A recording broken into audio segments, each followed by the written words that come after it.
파리의 하늘은 보슬비로 나를 배웅했다.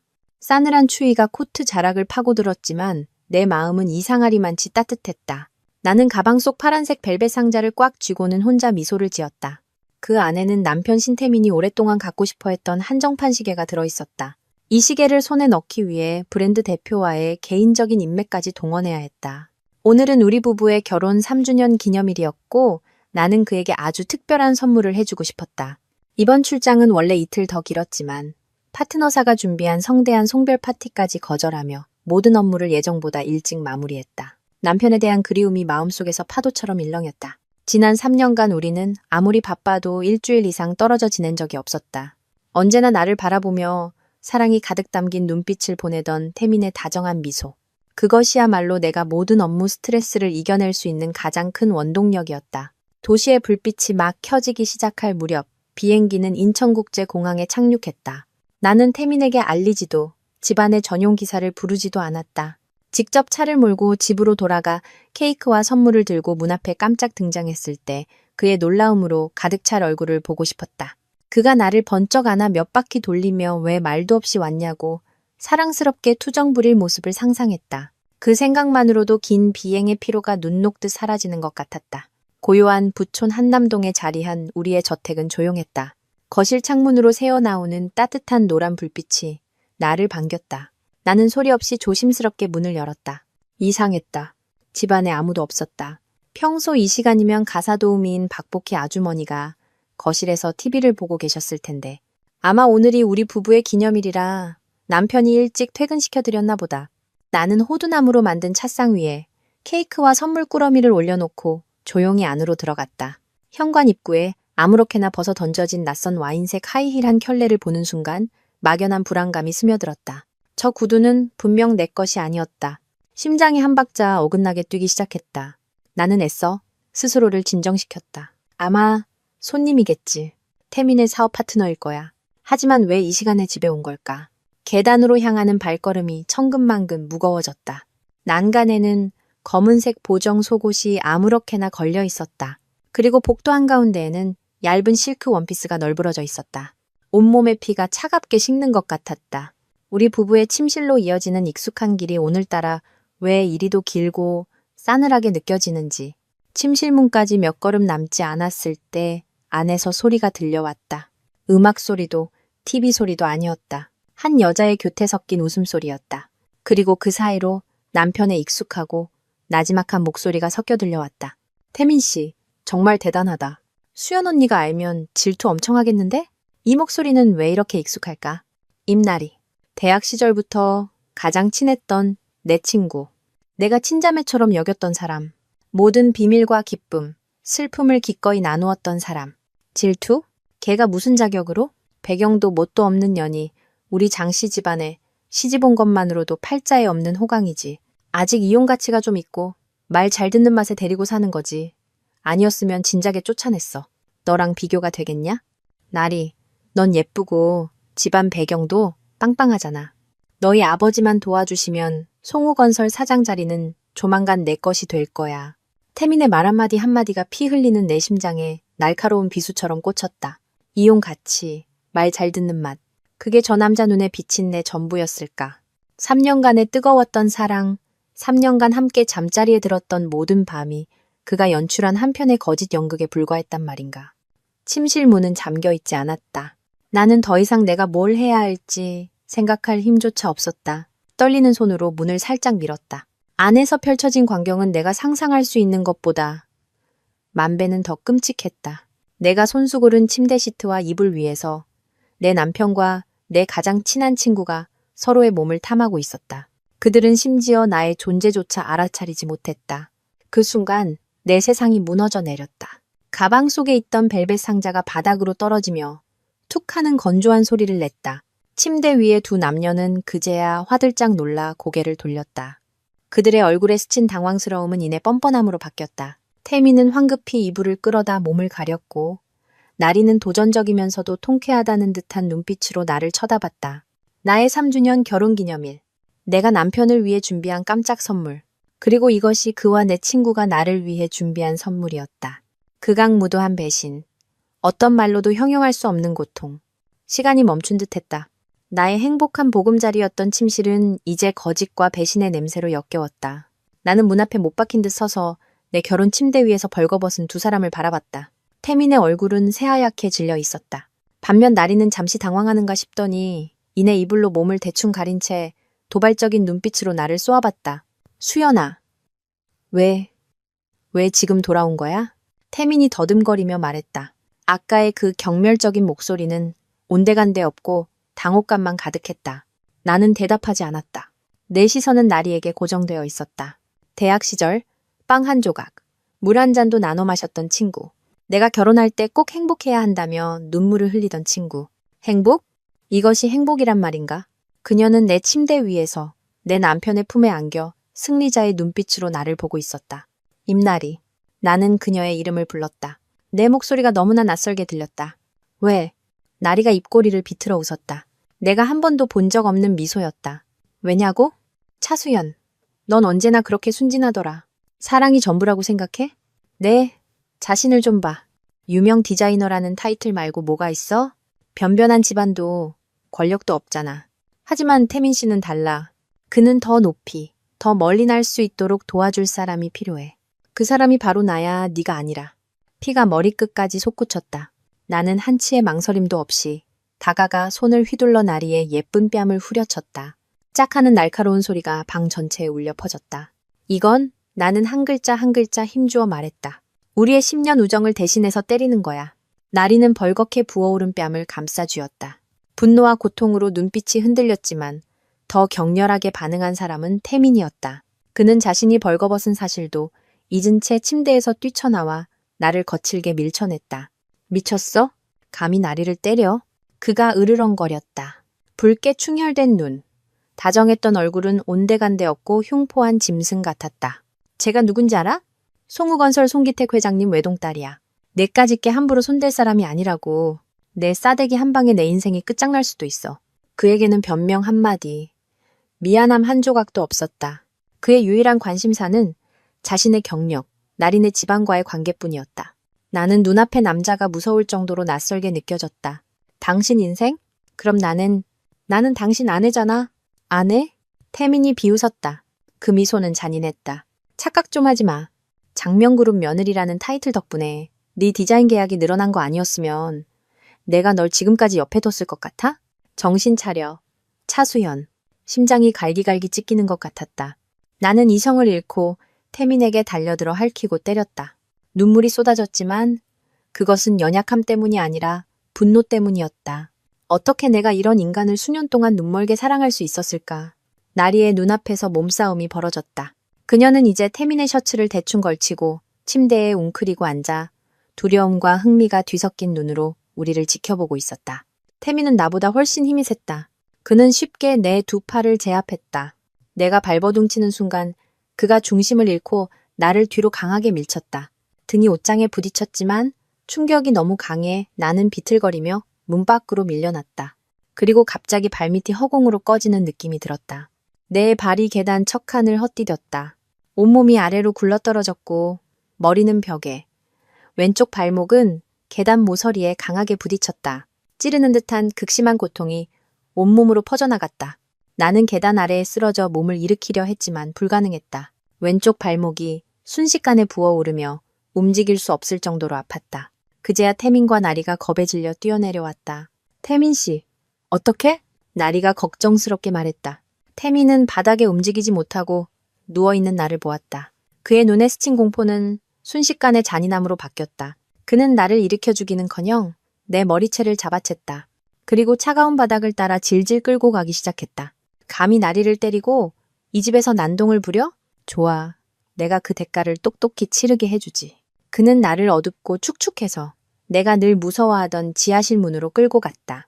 그는 문을 활짝 열고 고통에 찬 내 비명에도 아랑곳하지 않고 나를 안으로 내던졌다. 거기서 네 잘못이 뭔지 반성이나 해. 잘못했다고 빌면 그때 꺼내주지. 그가 얼음장 같은 목소리로 소리쳤다. 이 집 사람들, 누구든 저 여자한테 음식이나 물 갖다 주지 마.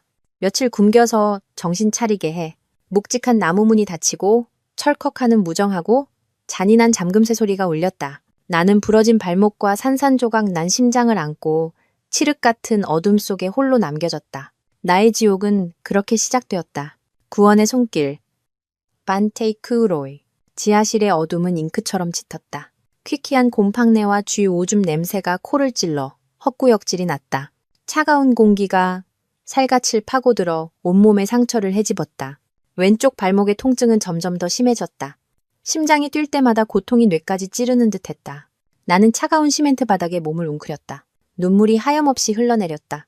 육체적 고통 때문이 아니었다. 영혼을 갉아먹는 절망감 때문이었다. 태민이 나를 이곳에 가뒀다. 내가 온 마음을 다해 사랑했던 남편이 나를 쓰레기처럼 이곳에 내던졌다. 그는 지금 위층에서 방금 전에 충격으로 놀랐을 애인을 위로하고 있겠지. 정식 아내인 나는 이 어둠 속에서 굶주림과 고통에 시달려야만 했다. 현실은 숨쉬기조차 힘들 만큼 잔혹했다. 내가 뭘 잘못했나? 나는 내 청춘과 심장을 바쳐 그를 사랑했다. 이 가정을 위해 헌신했다. 해외에서의 좋은 커리어 기회도 포기하고 그의 성공을 위해 기꺼이 뒤로 물러섰다. 그런데 내가 받은 것은 경멸과 거짓, 그리고 폭력뿐이었다. 아니, 여기서 무너질 순 없어. 이렇게 무의미하게 죽을 순 없어. 살아야 해. 여기서 빠져나가야 해. 나를 짓밟은 자들에게 죗값을 치르게 해야 해. 하지만 어떻게? 열쇠는 없고 문은 밖에서 잠겨 있다. 소리친다고? 태민이 가사도우미들의 접근을 막았으니 목이 터져라 외쳐도 소용없을 것이다. 절망 속에서 코트 주머니를 더듬었다. 차갑게 식은 손가락 끝에 딱딱한 직사각형 물체가 닿았다. 스마트폰. 아직 내 코트 주머니에 있었다. 그 혼란 속에서 태민이 뺏는 것을 잊은 모양이었다. 희미한 희망의 빛이 비쳤다. 나는 떨리는 손으로 스마트폰을 꺼냈다. 화면이 켜지고 배터리는 절반 이상 남아있었다. 하늘이 도왔다. 구조 요청을 할 수 있다. 하지만 누구에게? 친구들? 내 이런 비참한 모습을 보이고 싶지 않았다. 경찰에 신고한다고? 무슨 증거로? 남편이 바람 피우고 나를 때려서 지하실에 가뒀다고? 아마 그들은 그저 가정폭력 사건으로 치부하고 모든 것은 다시 조용해질 것이다. 나는 무의식적으로 연락처를 훑었다. 수백 개의 익숙한 이름이 스쳐 지나갔지만 내가 믿고 의지하며 나를 구해줄 만한 힘을 가진 사람은 단 한 명도 없었다. 그러다 내 손가락이 단 한 글자로 된 이름 앞에서 멈췄다. 아빠. 20년. 20년 동안 나는 이 번호로 전화한 적이 없었다. 어머니가 돌아가신 후 나는 스스로 그와의 연락을 끊었다. 어머니의 마지막 순간에 곁에 없었던 그를 원망하고 미워했다. 내게 아버지는 없다고 스스로에게 다짐했다. 연락처에 저장된 이름은 그저 습관이자 과거의 희미한 흔적일 뿐이었다. 하지만 지금 이 상황에서 그것은 나의 유일한 희망이었다. 그가 전화를 받을까? 이 딸을 아직 기억하고 있을까? 내 말을 믿어줄까? 수만 가지 질문이 머릿속을 헤집었다. 마침내 살고 싶다는, 복수하고 싶다는 강렬한 욕망이 모든 것을 이겨냈다. 나는 심호흡을 하고 목소리가 떨리지 않도록 애쓰며 통화 버튼을 눌렀다. 뚜 하는 신호음이 영원처럼 길게 느껴졌다. 심장이 가슴속에서 미친 듯이 울렸다. 아무도 받지 않을 거라고 생각한 순간 수화기 저편에서 여보세요 하는 소리가 들려왔다. 낮고 깊고 위험이 넘치는 남자의 목소리. 20년 동안 듣지 못했지만 나는 단번에 알아챌 수 있었다. 여보세요. 내 목소리는 힘없이 갈라졌다. 수연이니? 우리 딸. 맞니? 수화기 저편의 목소리가 갑자기 다급해졌다. 기쁨과 믿을 수 없다는 감정이 섞여 있었다. 눈물이 다시 왈칵 쏟아졌다. 그는 내 목소리를 기억하고 있었다. 아빠, 살려주세요. 무슨 일이냐? 너 지금 어디야? 누가 너한테 무슨 짓을 했어? 권일강 회장의 목소리는 순식간에 날카로워졌다. 방금 전의 부드러움은 사라지고 전화기를 통해서도 느껴지는 서늘한 살기가 그 자리를 대신했다. 나는 흐느끼며 모든 것을 털어놓았다. 태민과 나리의 배신, 내가 폭행당하고 계단에서 굴러떨어진 것, 그리고 지하실에 갇힌 것까지. 수화기 저편에서 무언가 부서지는 소리가 들렸다. 이어서 아버지의 분노에 찬 포효가 들려왔다. 감히 장명환 그 개새끼 집안이 이 권일강의 딸을 건드려? 너 거기 꼼짝 말고 있어. 주소 불러. 10분 안에 사람 보낼 테니까. 10분?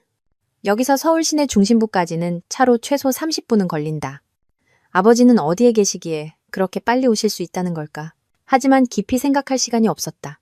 나는 그에게 집 주소를 불러주었다. 전화를 끊기 직전. 그가 다른 전화로 누군가에게 명령하는 소리를 들었다. 강남에 있는 놈들 전부 동원해. 한남동 9번지 저택으로 가. 문 부수고 들어가서 아가씨 구해와. 막는 놈들은 누구든 찢어 죽여버려. 그 목소리, 그 명령은 평범한 아버지의 것이 아니었다. 그 순간 과거의 희미한 기억들이 밀려왔다. 온몸에 문신을 한 검은 양복의 사내들이 아버지를 만날 때마다 깍듯이 고개를 숙이던 모습. 한밤중에 비밀스러운 통화들. 그리고 뒷골목 세계의 사람들이 두려움에 떨며 속삭이던 그 이름. 명동의 황제, 권일강. 암흑세계 전체를 지배하는 남자. 20년 동안 멀리했던 나의 아버지는 평범한 사업가가 아니었다. 그는 대한민국 최대의 범죄 조직 중 하나의 보스였다. 그리고 나는 의도했든 의도하지 않았든 바로 그 보스의 딸이었다. 나는 어둠 속에서 웅크리고 앉아 유일한 구명줄인 양 스마트폰을 꽉 쥐었다. 10분. 아버지의 약속이 귓가에 맴돌았다. 그것은 위안인 동시에 의심을 불러일으켰지만 나에게는 믿는 것 외에 다른 선택지가 없었다. 밖에서는 태민과 나리가 거실을 오가는 소리가 들렸다. 그들의 대화 소리, 웃음소리가 이곳까지 들려와 귀를 찔렀다. 아마 그들은 승리를 자축하고 있겠지. 눈의 가시였던 나를 제거한 것을 축하하고 있겠지. 시간이 더디게 흘렀다. 나는 초를 세고 분을 세웠다. 그때 정문 쪽에서 쾅! 하는 엄청난 굉음이 울렸다. 마치 덤프트럭이 그대로 들이받은 듯한 소리였다. 이어서 비명과 무언가 부서지는 소리, 그리고 수많은 발소리가 요란하게 들려왔다. 태민과 나리의 웃음소리가 멎었다. 태민이 소리치는 소리가 들렸다. 무슨 일이야? 누가 멋대로 들어오랬어? 낯설고 차가운 목소리가 대답했다. 장명환 집안 놈들, 이제 살기 싫어졌나? 감히 우리 아가씨를 가둬? 아가씨? 나를 말하는 건가? 직후 지하실 문에서 격렬한 소리가 들려왔다. 누군가 아주 무거운 것으로 문을 부수고 있었다. 듀, 듀, 듀. 소리가 울릴 때마다 나무 문이 격렬하게 흔들렸다. 단 몇 번의 충격으로 자물쇠가 부서지고 문이 안으로 날아갔다. 복도에서 쏟아져 들어오는 빛이 너무 눈부셔 눈을 찡그렸다. 검은 양복을 입은 하나같이 덩치가 크고 험악한 인상의 사내들이 출구를 가득 메우고 서 있었다. 선두에는 40대쯤으로 보이는 관자놀이에 긴 흉터가 있는 남자가 서 있었다. 그는 내게 빠르게 다가와 내 비참한 몰골을 보고는 그의 눈에 안타까움과 분노가 스쳐 지나갔다. 아가씨, 저는 회장님의 부하 백강철입니다. 늦어서 죄송합니다. 그가 깍듯하게 말하며 자신의 재킷을 벗어 내 어깨에 덮어주었다. 내가 정신을 차릴 틈도 없이 강철은 나를 가볍게 안아들었다. 아가씨 발목을 다치셨습니다. 즉시 병원으로 가야 합니다. 강철의 품에 안겨 지하실을 나왔을 때 거실의 광경에 나는 할 말을 잃었다. 집안의 가구들은 모조리 박살이 나 있었다. 태민과 나리는 거구의 사내 2명에게 제압당해 바닥에 무릎을 꿇고 있었고 공포에 질려 얼굴이 새파랗게 변해 있었다. 그들은 강철에게 안겨있는 나를 그리고 주위를 둘러싼 수십 명의 검은 양복의 사내들을 보았다. 그들의 눈에는 더 이상 뻔뻔함은 없었고 극도의 경악만이 남아있었다. 아마 이 순간까지도 그들은 자신들이 촌스럽고 배경 없는 여자라고 무시했던 내 뒤에 이렇게 무시무시한 세력이 버티고 있을 줄은 상상도 못했을 것이다. 강철이 형님, 저놈들은 어떻게 할까요? 부하 중 한 명이 물었다. 강철은 무릎 꿇은 두 사람을 얼음장 같은 눈으로 쳐다봤다. 회장님께서 일단 아가씨부터 병원으로 모시고 저 개새끼 2마리는 나중에 처리하라고 하셨다. 나는 밖으로 옮겨져 고급 세단에 태워졌다. 저택 앞에는 긴 행렬의 차들이 대기하고 있었다. 나는 시내 최고의 사립병원으로 직행했고 그곳은 모든 것이 이미 준비된 듯했다. 도착하자마자 대기하고 있던 의료진이 나를 응급실로 옮겼다. 의사들의 응급처치를 받고 부러진 발목에 깁스를 한 후 나는 병원 최고의 VIP 병실로 옮겨졌다. 병실 문을 열자 희끗희끗한 머리에 한 중년 남성이 창가에 등을 돌리고 서 있었다. 크고 단단한 체격, 뒷모습만으로도 압도적인 기운이 뿜어져 나왔다. 휠체어 소리를 듣고 그가 돌아섰다. 그의 얼굴에는 세월의 흔적과 수많은 경험이 깊게 새겨져 있었지만 두 눈만은 칼날처럼 날카롭고 빛났다. 나의 아버지, 권일강 회장이었다. 깁스를 한 내 다리, 엉망이 된 옷, 창백한 얼굴을 본 아버지의 눈이 붉어졌다. 그는 빠르게 다가와 거친 손으로 떨며 내 뺨을 어루만졌다. 수연아, 내 딸아, 아빠가 미안하다. 아빠가 못나서 우리 딸을 지켜주지 못했어. 그의 목소리가 메었다. 20년의 거리감, 20년의 원망이 그 순간 모두 녹아내리는 것 같았다. 나는 울음을 터뜨리며 그의 품에 안겼다. 아빠. 권일강 회장은 내 등을 토닥여주더니 뒤에 서 있던 강철을 향해 돌아섰다. 그의 목소리는 다시 살기로 가득 차 있었다. 명령을 내려. 신태민 그놈과 임나리, 그 계집, 그리고 그 집안 놈들. 단 한 놈도 용서하지 마. 내 딸이 겪은 고통의 100배, 1000배로 갚아주겠다고 전해. 강철이 고개를 숙였다. 알겠습니다, 회장님. 모수 아이, 서구인, 홉사 đầu của báo thù. 진통제와 안정제를 맞고 나는 깊은 잠에 빠졌다. 다시 눈을 떴을 때는 이미 날이 밝아 있었고 아버지는 여전히 내 손을 꼭 잡고 침대 곁을 지키고 계셨다. 내가 눈을 뜬 것을 보고 그가 부드럽게 물었다. 몸은 좀 어떠냐? 나는 고개를 저으며 그의 눈을 똑바로 쳐다봤다. 육체의 고통은 가라앉았지만 마음의 고통은 여전히 남아 들끓었고 그것은 증오로 변해 있었다. 아빠, 태민 씨 죽이지 마세요. 권일강 회장은 놀란 표정을 지었다. 그놈이 너한테 그런 짓을 했는데 왜? 죽이는 건 너무 쉬워요. 내가 말을 잘랐다. 내 목소리가 나 자신도 놀랄 만큼 차가웠다. 전 그 사람이 살았으면 좋겠어요. 살아서 자기가 그토록 자랑스러워하던 모든 것들, 커리어, 돈, 그리고 가족까지 전부 제 발 아래서 무너지는 걸 똑똑히 지켜보게 하고 싶어요. 모든 것을 잃는 기분이 어떤 건지, 죽는 것보다 못한 삶이 뭔지 처절하게 느끼게 해주고 싶어요. 그게 제가 원하는 복수예요.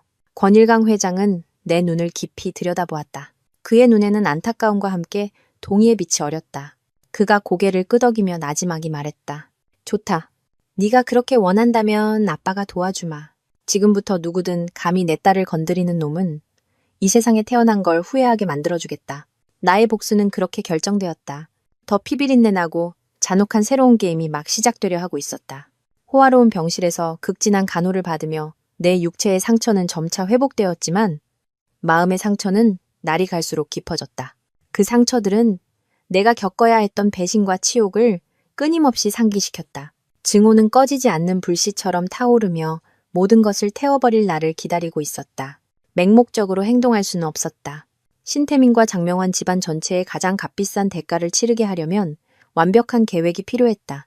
나는 그 집으로 태민의 곁으로 돌아가야만 했다.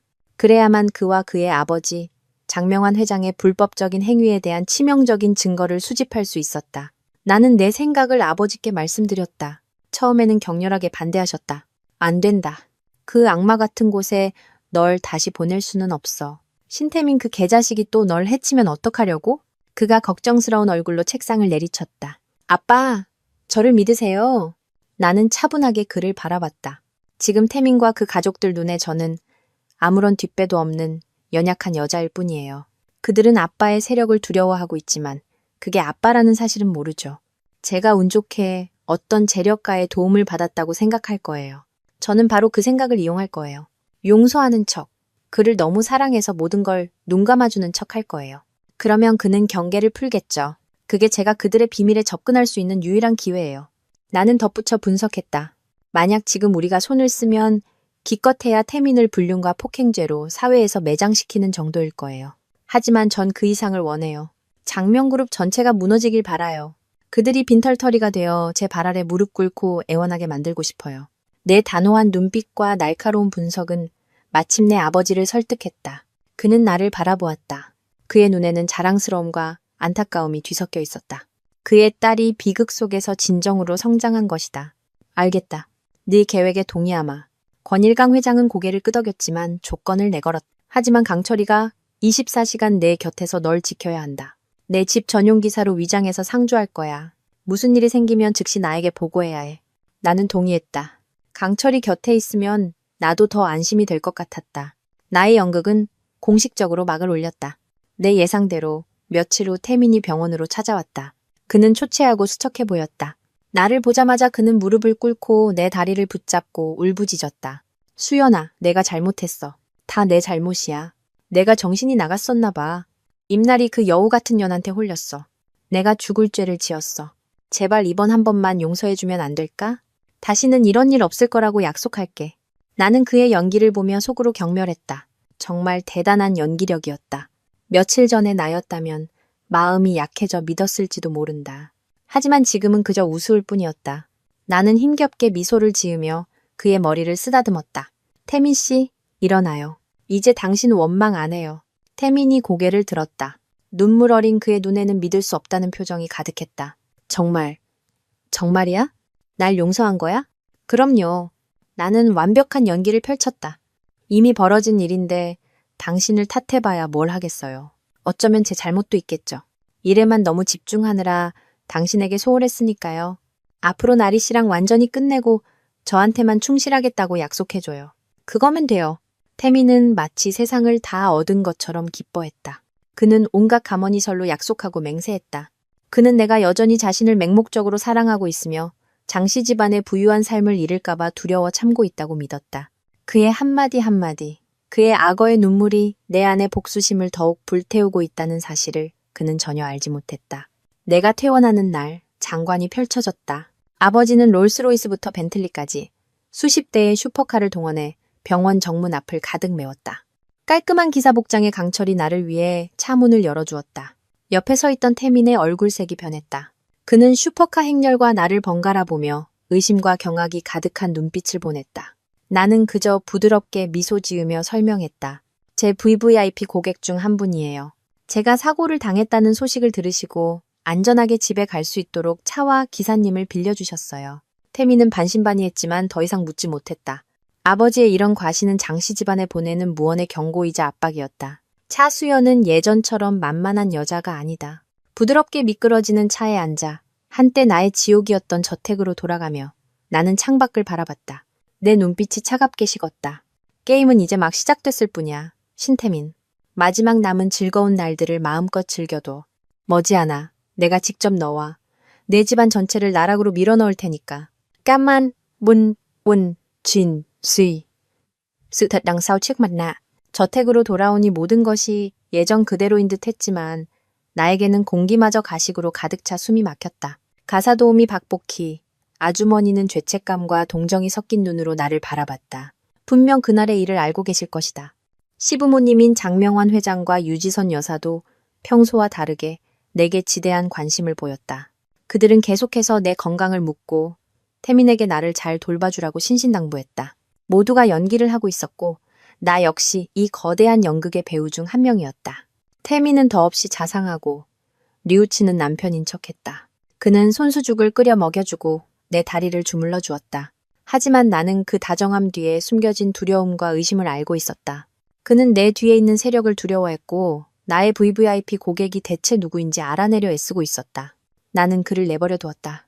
나는 여전히 남편을 깊이 사랑하는 마음 약하고 너그러운 아내 역할을 완벽하게 해냈다. 낮에는 휠체어에 앉아 정원을 산책하거나 책을 읽었다. 하지만 밤이 깊어지고 온 집안이 잠들었을 때 나의 진짜 활동이 시작되었다. 태민의 노트북은 그의 분신과도 같았다.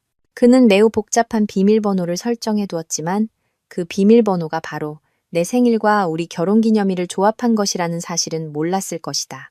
아마 그것이 사랑의 표현이라고 생각했겠지만 지금의 나에게는 그저 비웃음거리일 뿐이었다. 조용히 일어나 목발을 짚고 서재로 향했다. 고요한 밤 키보드를 두드리는 소리가 유난히 선명하게 들렸다. 노트북 화면이 켜지고 태민의 모든 비밀이 내 눈앞에 펼쳐졌다. 내가 원하는 것을 찾는 데는 오랜 시간이 걸리지 않았다. 숨겨진 폴더 안에는 태민과 나리의 수많은 사진과 음란한 동영상이 있었다. 호텔에서, 요트 위에서, 심지어 태민의 사무실에서 찍은 것들이었다. 이메일과 메신저 기록에는 달콤한 약속과 내 뒷담화로 가득했다. 더 씁쓸한 것은 태민이 맹세와는 달리 나리와의 연락을 전혀 끊지 않았다는 사실이었다. 내가 병원에 입원해 있는 동안에도 그는 몰래 그녀를 만나러 나갔다. 그들은 여전히 서로를 탐하며 나를 방해꾼이라고 욕하고 있었다. 하지만 내가 찾은 가장 중요한 것은 이런 불륜의 증거가 아니었다. 철저하게 암호화된 엑셀 파일 속에서 나는 태민의 수상한 지출 내역을 기록한 장부를 발견했다. 그는 장명그룹의 회사 자금 무려 30억 원을 횡령했다. 돈은 여러 개의 차명 계좌를 거쳐 최종적으로는 마카오의 대형 카지노로 흘러들어갔다. 그는 그 모든 돈을 도박에 탕진했다. 이를 감추기 위해 유령 회사와의 가짜 계약서를 만들어 횡령한 돈을 합법적인 것처럼 꾸몄다. 심장이 거세게 뛰었다. 바로 이거야. 태민을 감옥에 보낼 수 있는 치명적인 증거. 나는 준비해둔 USB에 모든 데이터를 조심스럽게 복사했다. 일을 마친 후 접속 기록을 모두 삭제하고 모든 것을 원래대로 되돌려 놓았다. 다음 날 아침, 나는 몰래 USB를 강철에게 건넸다. 이걸 아버지께 전해주세요. 계획을 시작해도 좋다고 말씀드리고요. 강철은 고개를 끄덕이며 USB를 받아들고 빠르게 자리를 떴다. 아버지를 통해 그가 이미 시장에 풀린 장명그룹의 소액 주식을 몰래 사들이기 시작했다는 것을 알게 되었다. 우리의 계획은 이사회에서 발언권을 가질 수 있을 만큼 충분한 지분을 확보한 후 결정적인 순간에 마지막 일격을 가하는 것이었다. 그 후 며칠 동안 나는 여전히 가식 속에서 살았다. 태민에게 미소 지었고 현명한 아내인 척했다. 하지만 내 머릿속에서는 더 큰 계획이 세워지고 있었다. 태민은 도박 자금을 마련하기 위해 공금을 횡령했다. 하지만 장명환 회장처럼 신중한 사람이 어떻게 이 사실을 전혀 모를 수 있을까? 아니면 알면서도 묵인한 걸까? 장씨 집안과 나리의 송씨 집안의 관계는 정말 단순한 미래의 사돈 관계일까? 더 큰 비밀이 숨겨져 있는 것은 아닐까? 나는 그 비밀을 반드시 밝혀내야 했다. 이 복수는 신태민 한 사람에게서 끝나지 않을 것이다. 일주일 후 장씨 집안은 큰 행사를 준비하며 분주했다. 장명그룹 창립 50주년 기념 파티가 우리가 놓쳤던 나와 태민의 결혼기념일과 같은 날에 열리게 된 것이다. 장명환 회장은 이 기회를 빌어 그룹의 위상을 과시하고 동시에 상류층 사회에 퍼진 가족 불화설을 잠재우려 했다. 나에게 있어 이곳은 복수의 막을 올릴 완벽한 무대였다. 파티 며칠 전 아버지는 나를 위해 만남을 주선했다. 내가 만나야 할 사람은 서지한 증권가에서 상어라 불리는 금융 전문가였다. 지아는 아버지의 죽은 옛 친구의 아들로 어릴 적부터 아버지가 거두어 키웠다. 그는 아버지에게 큰 은혜를 입었다. 우리는 조용한 카페에서 만났다. 지아는 나와 동갑내기로 키가 크고 마른 체형의 금태 안경을 쓰고 있어 지적인 분위기를 풍겼다. 하지만 그 안경 너머에는 사람의 속을 꿰뚫어보는 듯한 날카로운 눈빛이 있었다. 수연 씨, 회장님께 계획은 들었습니다. 지안이 낮고 단호한 목소리로 말했다. 준비는 끝났습니다. 제 공매도 세력과 투자자들은 신호만 기다리고 있습니다. 수연 씨가 움직이는 순간 장명그룹의 주가를 복구 불가능한 수준으로 떨어뜨릴 수 있습니다. 감사합니다. 지안 씨. 나는 고개를 끄덕였다. 한 가지 더 부탁드릴 게 있어요. 지난 5년간 장명그룹의 자금 흐름을 조사해 주세요. 특히 송씨 집안의 회사와 관련된 프로젝트들을요. 지안이 미간을 찌푸렸다. 두 집안 사이에 뭔가 있다고 의심하시는 겁니까? 의심이 아니에요. 내 눈빛이 차갑게 변했다. 확신해요. 이 두 집안 사이에는 분명 무언가 추악한 비밀이 있어요. 20년 전 저희 어머니의 죽음도 단순한 사고가 아닐 수 있다는 생각이 들어요. 지아는 잠시 굳어있다가 단호하게 고개를 끄덕였다. 알겠습니다. 걱정 마십시오. 철저하게 조사해서 늦어도 일주일 안에 결과를 보고 드리겠습니다. 지안과의 만남은 나에게 더 큰 힘과 확신을 주었다. 모든 준비는 끝났다. 파티가 열리는 저녁, 나는 피와 복수를 상징하는 짙은 붉은색의 이브닝 드레스를 골랐다. 피곤함과 상처를 가리고 그 위에 자신감 넘치는 화려한 미소를 더씹혔다. 내가 태민의 팔짱을 끼고 연회장에 들어서는 순간 모든 시선이 우리에게 쏠렸다. 그들은 호기심과 동정, 그리고 조롱이 섞인 눈으로 나를 쳐다봤다. 남편에게 배신당하고도 행복한 척 애쓰는 불쌍하고 어리석은 여자라고 생각하고 있겠지. 나는 그들을 무시했다. 현명하고 너그러운 아내 역할을 충실히 해냈다. 하객들에게 인사를 건네며 우리 부부 사이의 오해는 모두 풀렸다고 미소 지었다. 태미는 만족스러운 눈으로 나를 바라봤다. 아마 내 현명함과 분수를 아는 태도를 속으로 칭찬하고 있겠지. 파티는 호화롭고 사치스러운 분위기 속에서 진행되었다. 장명환 회장의 개회사 이후 사회자는 우리 부부를 무대 위로 초대해 결혼기념일을 축하하는 소감을 부탁했다. 태미는 마이크를 잡고 사랑과 용서에 대한 상투적인 말을 늘어놓았다. 그는 내 손을 잡고 애정 어린 눈으로 나를 바라봤다. 객석에서는 우레와 같은 박수가 터져 나왔다. 내 차례가 되자 나는 태민에게서 마이크를 건네받고 환하게 웃었다. 귀한 시간을 내어 자리를 빛내주신 모든 분들께 감사드립니다. 오늘처럼 특별한 날, 저 역시 남편과 모든 분들께 공유하고 싶은 작은 기념 영상 선물을 준비했습니다. 태민과 모든 하객들이 놀란 표정을 지었다.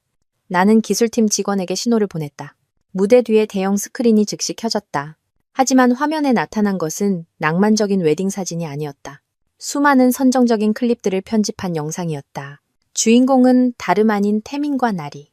그들은 바로 우리의 결혼 침대 위에서 격렬하게 사랑을 나누고 있었다. 저속한 신음과 음담 패설이 연회장 전체에 울려 퍼졌다. 연 회장은 물을 끼얹은 듯 조용해졌다. 모두가 입을 떡 벌리고 스크린을 쳐다보며 얼어붙었다. 무대 위에 서 있던 태민과 그의 부모님은 핏기 하나 없는 얼굴로 굳어 있었다.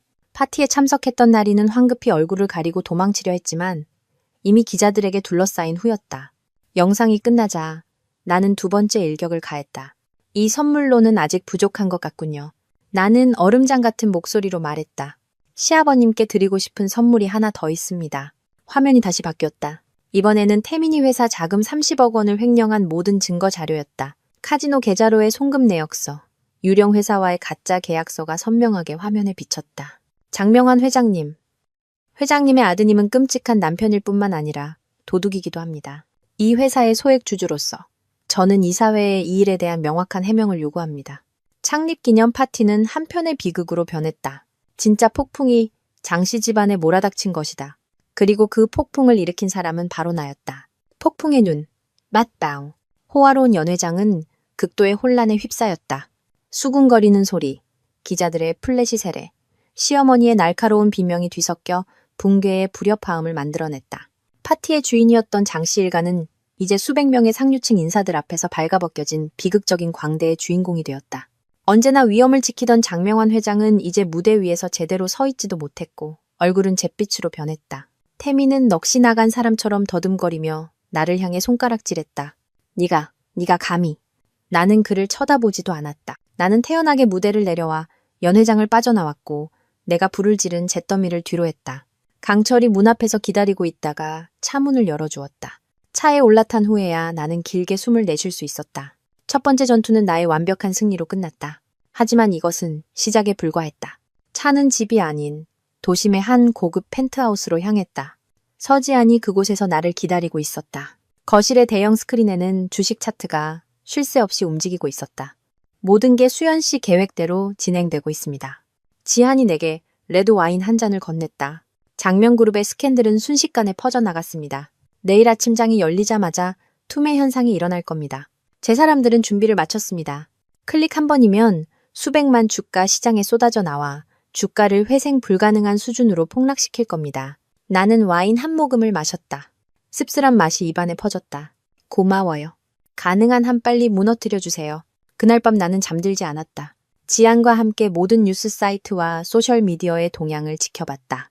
신태민, 임나리, 그리고 장명그룹은 가장 뜨거운 검색어가 되었다. 파티에서 찍힌 사진과 영상이 온 세상에 퍼져나갔다. 장씨 집안이 수십 년간 쌓아올린 명성과 신뢰는 단 하룻밤 만에 잿더미가 되었다. 다음 날 아침, 지안의 예상대로 주식시장이 열리자마자 장명그룹, JMC의 주가는 곤두박질 쳤다. 전광판은 온통 붉은색으로 뒤덮였다. 투자자들은 공황에 빠져 어떻게든 주식을 팔아치우려 했다. 매도 주문은 산더미처럼 쌓였지만 사는 사람은 없었다. 단 한나절 만에 그룹의 시가총액은 30% 이상 증발했다. 내 전화가 쉴 새 없이 울렸다. 태민이었다. 나는 받지 않았다. 잠시 후 그는 욕설과 협박에서부터 애원과 간청에 이르기까지 수많은 메시지를 보냈다. 마침내 오후에는 이 펜트하우스까지 찾아왔다. 아마 사람을 시켜 나를 미행했겠지. 그는 문 밖에서 내 이름을 부르며 울부짖었다. 지안이 경호원들을 보내막았다. 보안 카메라를 통해 보니 태민은 문 앞에 무릎을 꿇고 비참하게 울고 있었다. 수현아, 내가 잘못했어. 제발 나와서 나 좀 만나줘. 네가 원하는 건 뭐든지 할게. 제발 멈춰줘. 이러다 우리 집안 다 망하겠어. 나는 지안에게 문을 열라고 신호했다. 태민이 달려들어와 내 발 아래 무릎을 꿇었다. 수연아, 내가 빌게. 제발 우리 가족 좀 살려줘. 나를 때리든 욕하든 다 괜찮아. 나리랑 헤어지라면 당장 헤어질게. 내 모든 재산을 너한테 주라면 그것도 줄게.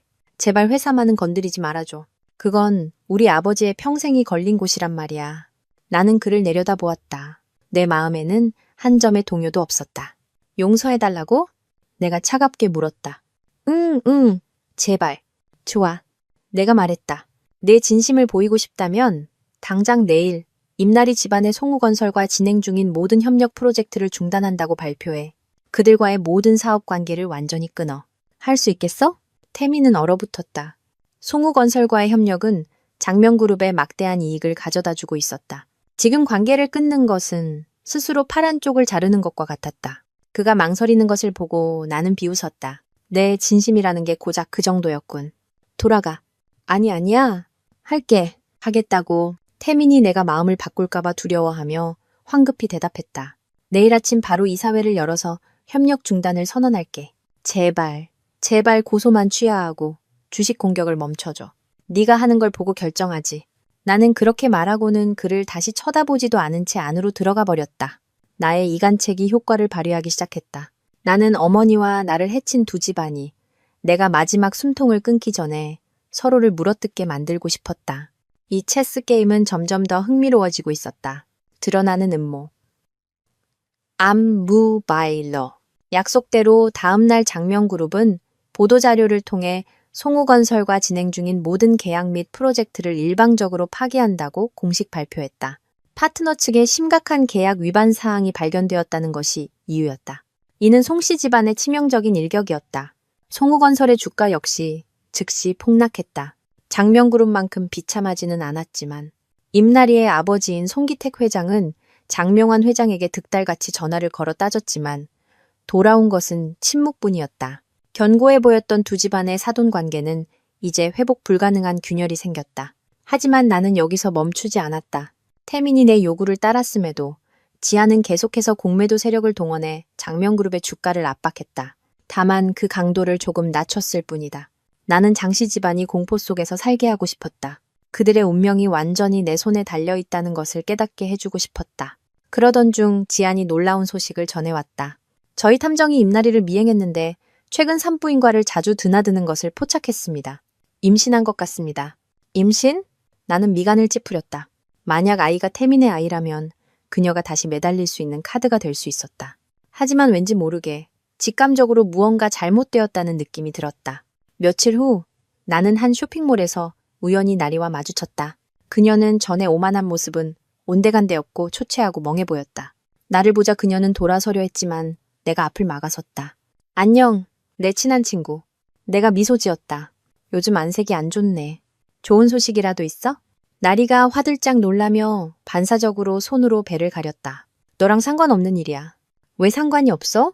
나는 그녀의 귀에 바싹 다가가 속삭였다. 만약 그 애가 태민 씨 아이라면 나도 그 애의 계모가 되는 거잖아. 아니면 그 애가 태민 씨 애가 아닌가? 나리의 얼굴이 새하얗게 질렸다. 그녀는 나를 밀치고 도망쳤다. 그녀의 반응은 내 의심을 더욱 키웠다. 바로 그때 나는 한 유명 잡지사에서 주최하는 자선 경매 파티 초대장을 받았다. 장씨 집안과 송씨 집안 모두 초대 명단에 있었다. 내 머릿속에 한 가지 아이디어가 떠올랐다. 경매 파티에서 나는 다시 나리와 마주쳤다. 이번에는 아버지인 송기택 회장과 함께였다. 그녀는 배를 가리기 위해 펑퍼짐한 드레스를 입고 있었다. 교류 시간에 나는 일부러 그들 근처로 다가갔다. 그리고 실수로 와인잔을 그녀에게 쏟았다. 어머 미안해 나리야. 내가 닦아줄게. 나는 그렇게 말하며 냅킨을 들었지만 내 손은 우연히 그녀의 배를 살짝 눌렀다. 요즘 배가 많이 나온 것 같네. 한 서너 달은 됐겠다. 축하해. 내 말은 크지도 작지도 않았지만 주변 사람들이 듣기에는 충분했다. 모든 시선이 나리에게 쏠렸다. 송기택 회장은 딸을 보며 경악했다. 나리는 극도로 당황하며 얼굴이 새파랗게 질렸다. 그녀는 갑자기 배를 움켜쥐고 얼굴을 찡그리더니 천천히 주저앉았다. 아, 배가 너무 아파. 그녀의 드레스 아래로 선혈이 흘러나오기 시작했다. 행사장은 아수라장이 되었고 사람들은 황급히 구급차를 불렀다. 나리는 모든 사람들 앞에서 유산을 한 것이다. 나는 멀리서 그 광경을 지켜봤다. 내 마음에는 한 점의 동정심도 없었다. 이것이 그녀가 치러야 할 대가였다. 나는 스마트폰을 꺼내 태민에게 전화를 걸었다. 나는 아무 말도 하지 않고 통화 상태를 유지했다. 수화기 저편의 태민은 집에 있었다. TV 소리가 희미하게 들리는 것으로 보아 파티에 있던 누군가가 그에게 소식을 전한 모양이었다. 뭐라고? 유산? 제기랄. 태민이 으르렁거리는 소리가 들렸지만 곧이어 그의 목소리가 이상할 정도로 불안해졌다. 아버지 이 사실 아시면 아버지가 날 죽일 거야. 어떡하지? 나는 조용히 전화를 끊었다. 차가운 미소가 입가에 번졌다. 태민의 반응은 내 추측을 확신시켜 주었다. 그는 아이를 잃은 슬픔이 전혀 없었다. 그는 오직 아버지의 반응을 두려워하고 있었다. 장명환 회장. 왜 장명환 회장이 나리의 임신에 그렇게 신경을 쓰는 걸까? 미친 것 같지만 무서울 정도로 합리적인 가설이 머릿속을 스쳐 지나갔다. 그 아이는 태민의 아이가 아니었다. 장명환 회장의 아이였던 것이다. 이 음모는 내가 상상했던 것보다 훨씬 더 어둡고 역겨웠다. 나리의 유산은 사회를 떠들썩하게 한 스캔들이 되었고 송씨 집안을 여론의 문매 속으로 몰아넣었다. 사람들은 그녀가 태민을 잡지 못하자 충격으로 유산했다고 수군거렸다. 어떤 이들은 그녀가 동정심을 사기 위해 일부러 연극을 벌인 것이라고 더 악의적으로 말했다. 진실이 무엇이든 나리와 그녀 집안의 명성은 완전히 파괴되었다. 장씨 집안이 나리 문제와 주식시장의 압박으로 혼란스러워하는 틈을 타 나는 다음 일격을 가하기로 결정했다. 나는 태민을 만나 서류 뭉치 하나를 테이블 위로 던졌다. 이혼 서류야. 당신의 불륜과 공금 횡령 증거도 전부 들어있어. 서명해. 태민은 서류를 들여다보았다. 거기에는 그가 빈손으로 나가야 한다는 내용이 명시되어 있었다. 저택을 포함한 모든 공동재산과 장명그룹에 대한 그의 지분 절반이 모두 내 소유가 되어야 했다. 수연아, 나한테 이럴 순 없어. 그가 소리쳤다. 내가 네 요구대로 다 해줬잖아. 그 정도면 네가 나한테 저지른 죗값을 다 치렀다고 생각해? 나는 비웃었다. 선택지는 두 개야. 하나, 여기에 서명하고 조용히 이혼한다. 둘, 내가 이 모든 자료를 경찰과 검찰에 넘긴다. 그럼 넌 감옥에서 썩게 되겠지. 선택해. 반박할 수 없는 증거와 나의 협박 앞에 태민은 결국 굴복해야만 했다. 그는 떨리는 손으로 이혼 서류에 서명했다. 나를 보는 그의 눈에는 분노와 원한이 가득했다. 나는 알았다. 이제 우리 사이에는 어떤 정도 남아있지 않고 오직 저기만 남았다는 것을. 이혼 문제를 해결한 후 나는 더 깊은 비밀을 파헤치는데 모든 힘을 쏟았다. 나는 지한과 그의 팀에게 장명환 회장과 송기택 회장의 사업관계를 깊이 파고들라고 요청했다. 며칠 후 지한이 중요한 정보를 가져왔다. 저희 탐정이 한 사람을 찾아냈습니다. 은퇴한 늙은 조폭입니다. 그 노인이 말하길 약 20년 전 외곽의 한 공사장에서 여자 시체 하나를 처리해달라는 의뢰를 받았답니다. 의뢰인은 송기택 회장의 동생인 허치열이었고 공교롭게도 그 공사장은 장명환 회장의 회사가 시공하던 프로젝트 부지였습니다. 20년 전 한 여자, 장명환 회장, 송기택 회장, 그리고 그의 동생. 이 모든 조각들이 맞춰지자 심장이 멎는 것 같았다. 우리 어머니도 20년 전에 돌아가셨다. 경찰이 발표한 사인은 공사장에서의 추락 사고였다.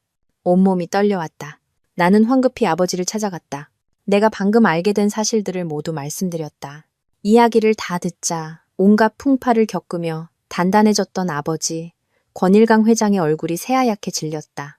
그는 의자에 주저앉았고 두 눈은 붉게 충혈되었다. 두 주먹은 핏줄이 붉어질 정도로 세게 쥐어져 있었다. 한참 후에야 그가 입을 열었다. 그의 목소리는 갈라져 있었고 고통으로 가득했다.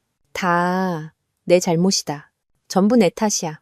그리고 그는 내가 20년 동안 숨겨왔던 끔찍한 진실을 이야기해 주었다. 나의 어머니 한지원 씨는 기자였다. 그녀는 똑똑하고 용감하며 언제나 정의를 위해 싸우는 여성이었다. 당시 그녀는 일부 건설사들의 불법적인 토지 강제 수용에 대한 탐사 보도를 진행하고 있었다. 조사 과정에서 그녀는 더 큰 음모를 우연히 발견하게 되었다.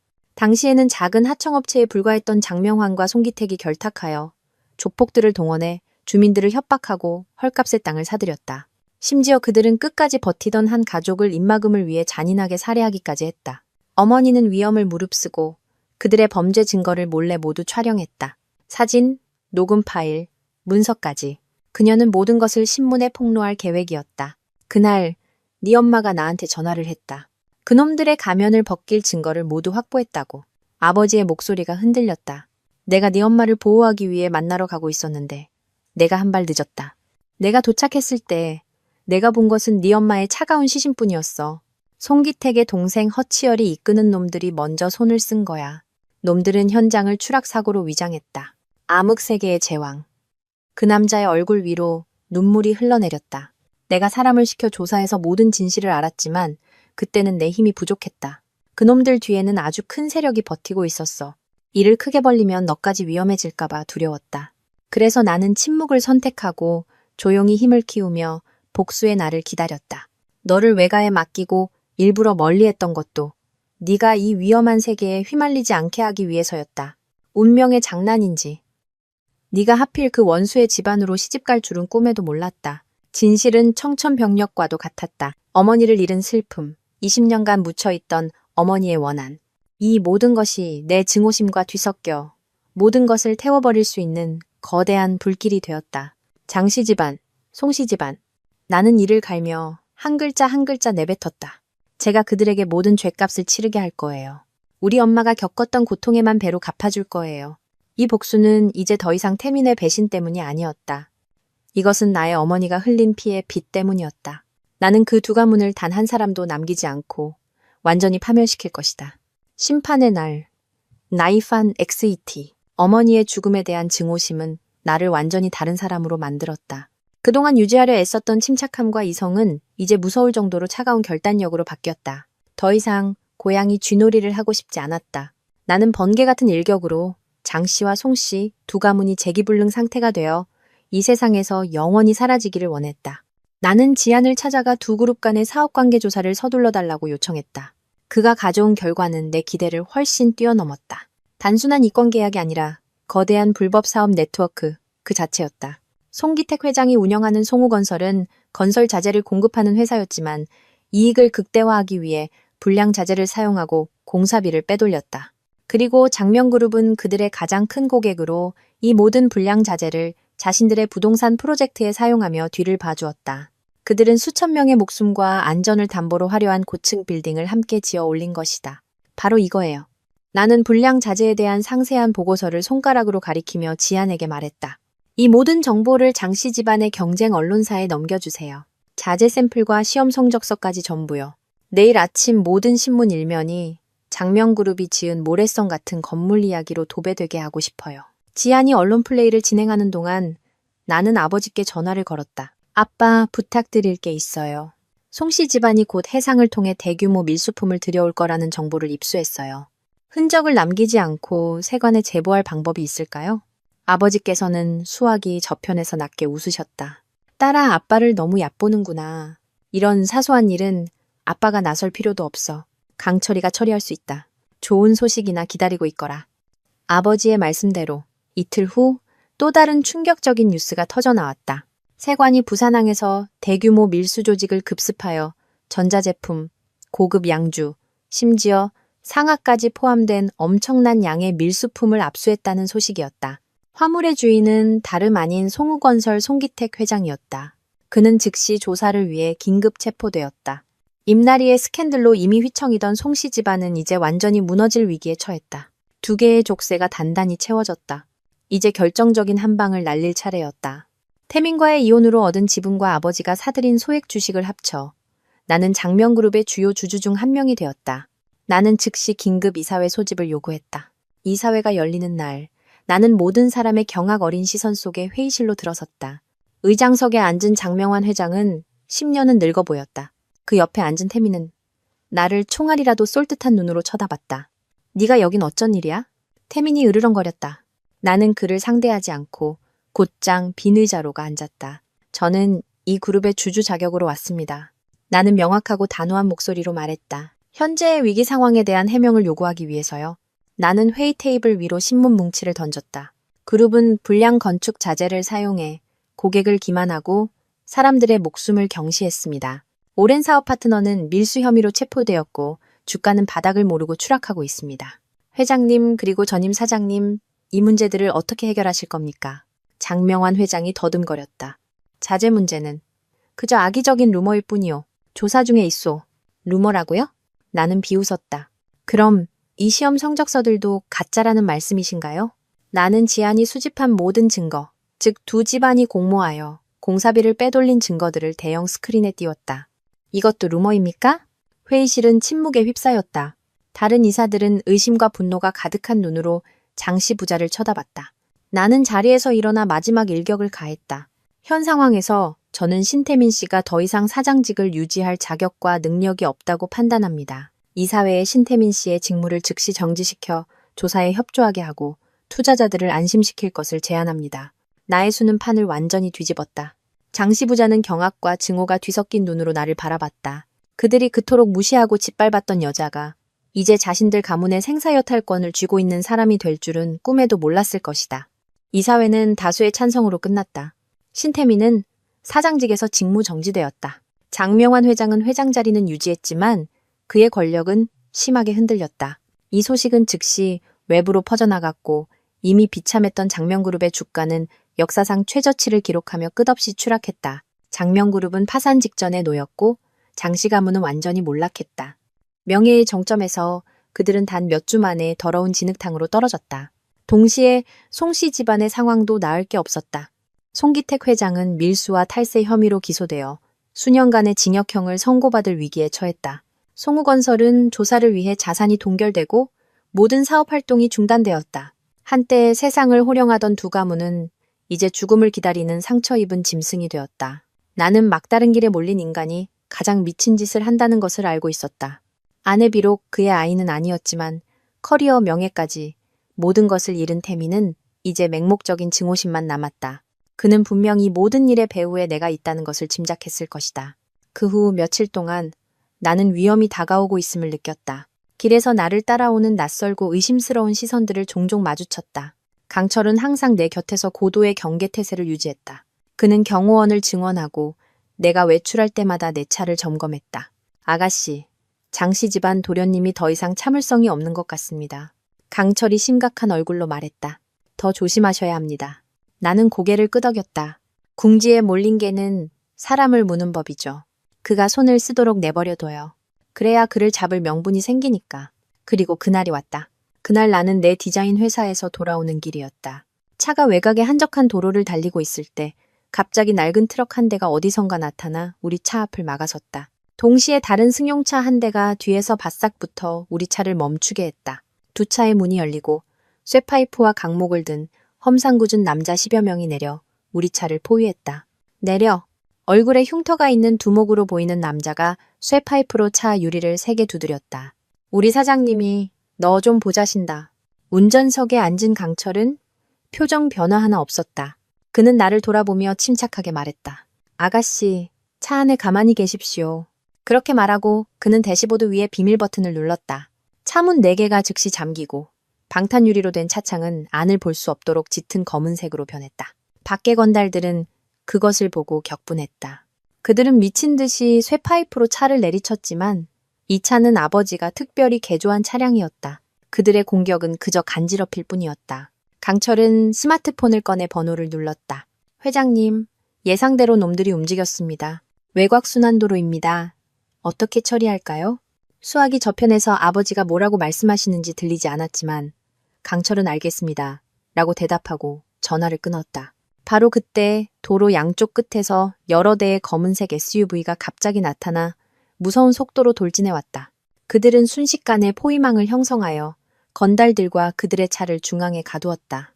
차 문이 일제히 열리고 아버지의 부하들인 검은 양복의 사내 20여 명이 뛰어내렸다. 모두가 거구의 압도적인 기세를 뿜어냈다. 태민의 건달들은 얼어붙었고 얼굴이 새파래졌다. 그들은 자신들이 공격하려던 사냥감 뒤에 이렇게 막강한 보호 세력이 있을 줄은 상상도 못했을 것이다. 두목이 명령을 내리기도 전에 강철의 부하들이 덮쳤다. 비명과 뼈 부러지는 소리가 울려 퍼졌고 채 5분도 되지 않아 그들은 모두 제압당해 땅바닥에 쓰러졌다. 강철은 그제야 차문을 열고 나갔다. 그는 부하들에게 제압당한 두목에게 다가가 물었다. 신태민은 어디 있나? 강철의 목소리는 얼음장처럼 차가웠다. 그놈은 처음에는 입을 굳게 다물었지만 강철이 손가락 하나를 부러뜨리자 모든 것을 실토했다. 태민은 근처 카페에서 그들의 소식을 기다리고 있었다. 아버지의 부하들은 즉시 카페로 가서 태민이 무슨 일이 벌어지고 있는지 알아채기도 전에 그를 덮쳤다. 그는 내 앞으로 끌려왔다. 내가 차 안에서 무사히 앉아있고 자신의 부하들이 쓰러져 있는 것을 본 태민은 자신이 완전히 패배했다는 것을 깨달았다. 차수현, 이 미친년, 전부 너 때문이야. 그는 미친 듯이 소리치며 나에게 달려들려 했지만 제압당했다. 나는 천천히 차창을 내리고 그의 눈을 똑바로 쳐다봤다.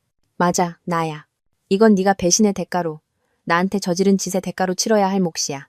그리고 이건 시작에 불과해. 신태민, 우리 엄마의 피의 빚, 너희 가족 모두가 갚게 될 거야. 그렇게 말하고 나는 강철에게 신호를 보냈다. 태민과 건달들은 모두 끌려갔다.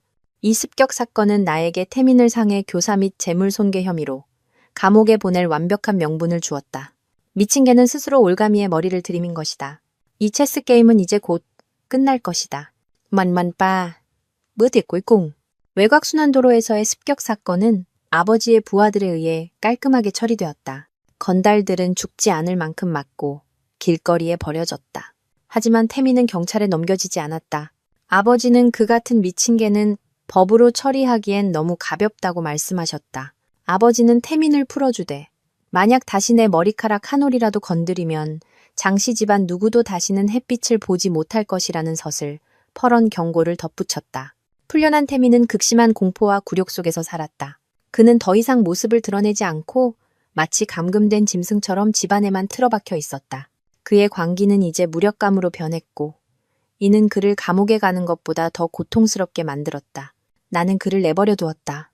나의 마지막 목표는 어머니의 죽음을 주도한 장본인 장명환 회장이었다. 그리고 기회가 왔다. 몇 주 후 장씨 집안은 장명환 회장의 60세 생일 파티를 열겠다고 발표했다. 회사가 파산 직전에 놓였음에도 불구하고 그는 성대한 파티를 열어 마지막 남은 체면이라도 지키고 세상에 장씨 집안이 아직 무너지지 않았음을 보여주고 싶었던 모양이다. 나에게는 이것이 마지막 막을 내릴 무대가 될 것이다. 나는 그를 위해 아주 특별한 생일 선물을 준비해야 했다. 나는 지안을 찾아갔다. 장명환 회장과 임나리의 관계에 대한 확실한 증거가 필요해요. 그리고 가장 중요한 건 그녀 뱃속의 아이가 그의 아이였다는 증거예요. 이것은 매우 어려운 임무였다. 나리는 이미 유산했고 검사할 샘플이 없었다. 하지만 지아는 자신감 있게 미소 지었다. 돈 문제는 쉽습니다. 제 사람이 장명환 회장의 비밀 계좌를 찾아냈습니다. 그는 매달 거액을 임나리에게 송금했습니다. 하지만 DNA 문제는 정말 어렵군요. 방법이 있을 거예요. 내가 말했다. 나리가 유산 후 실려갔던 병원, 분명 진료 기록과 검체 샘플을 보관하고 있을 거예요. 그걸 손에 넣을 방법이 없을까요? 지한이 고개를 끄덕였다. 시도해보겠습니다. 며칠 후 지한이 보고서를 가져왔다. 태아의 샘플은 얻을 수 없었지만 더 좋은 것을 찾았습니다. 임나리의 담당 산부인과 의사는 매우 신중한 사람이었습니다.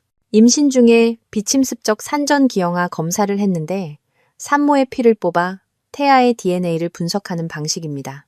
그 기록이 아직 보관되어 있었습니다. 이제 남은 것은 장명환 회장의 DNA 샘플을 얻어 대조하는 것뿐입니다. 이것은 더욱 어려운 일이었다. 하지만 다행히 나에게는 아직 비장의 카드가 남아있었다. 장씨 집안의 오랜 가사 도우미 박복희 아주머니. 나는 아주머니를 몰래 만나 장씨 부자의 추악한 민낯에 대한 진실의 일부를 이야기해주고 새로운 삶을 시작할 수 있도록 큰 돈을 주겠다고 약속했다. 아주머니는 장씨 집안의 대우에 오래전부터 불만을 품고 있었고 나를 돕기로 했다. 며칠 후 아주머니는 장명환 회장의 머리카락 몇 올이 묻어있는 빗을 가져다 주었다. DNA 검사 결과지를 손에 들고 친자관계 확률 99.99%라는 글자를 보며 나는 차갑게 미소 지었다. 모든 준비는 끝났다. 장명환 회장의 60세 생일 선물은 조심스럽게 포장되어 열릴 날만을 기다리고 있었다. 파티가 열리는 날, 시내 최고의 호텔은 화려하게 장식되었다. 장명환 회장은 입구에서 손님들을 맞으며 억지 미소를 짓고 있었다. 태민도 마지못해 나와 아버지 옆에 유령처럼 서 있었다. 놀랍게도 임나리도 참석했다. 그녀는 창백하고 야위었으며 장명환 회장은 그녀를 양딸이라고 하객들에게 소개했다. 정말 역겨운 연극이었다. 나는 지안의 팔짱을 끼고 마지막으로 입장했다. 나의 등장은 연회장의 분위기를 순식간에 가라앉혔다. 장씨 부자는 증오가 가득한 눈으로 나를 쳐다봤지만 아무것도 하지 못했다. 나는 태연하게 그들 앞으로 다가갔다. 전 시아버님, 생신 축하드립니다. 이 좋은 날, 아버님을 위해 특별한 선물을 준비했어요. 그렇게 말하고 나는 내 사람들에게 신호를 보냈다. 무대 중앙으로 대형 스크린이 내려왔다. 마지막 연극, 가장 잔혹한 연극이 막 시작되려 하고 있었다. 연회장은 조용해졌고 모든 시선이 무대와 나에게 쏠렸다. 장명환 회장은 나를 보며 애써 평정을 유지하려 했지만 꽉 쥔 두 주먹이 그의 긴장감을 드러내고 있었다. 태민과 나리는 뒤에서 얼굴색이 변한 채 서 있었다. 전며느리로서 나는 마이크를 통해 연회장 전체에 울려 퍼지는 목소리로 말을 시작했다. 저는 언제나 시아버님께서 강조하시던 가족의 가치를 존경해 왔습니다. 아버님은 항상 가문의 계승과 혈통에 대해 말씀하셨고 태민 씨가 대를 잇기 위해 아들을 낳아야 한다고 하셨죠. 나는 잠시 말을 멈추고 떨고 있는 태민을 힐끗 쳐다봤다. 하지만 아버님은 너무 걱정이 많으셨던 것 같습니다. 사실 아버님께는 이미 대를 이을 자손이 있었으니까요. 다만 아버님 아들이 낳은 자식이 아니었을 뿐이죠. 말이 끝나자마자 내 뒤에 대형 스크린이 켜졌다. 가장 먼저 나타난 것은 장명환 회장의 비밀 계좌 거래 내역서였다. 매달 임나리의 계좌로 꾸준히 송금된 거액의 돈이 붉은색으로 선명하게 표시되어 있었다. 이것은 애인에게 주는 용돈입니까? 아니면 아버님 손주의 양육비입니까? 장명환 회장님, 내가 비꼬는 투로 물었다. 객석이 웅성거리기 시작했다.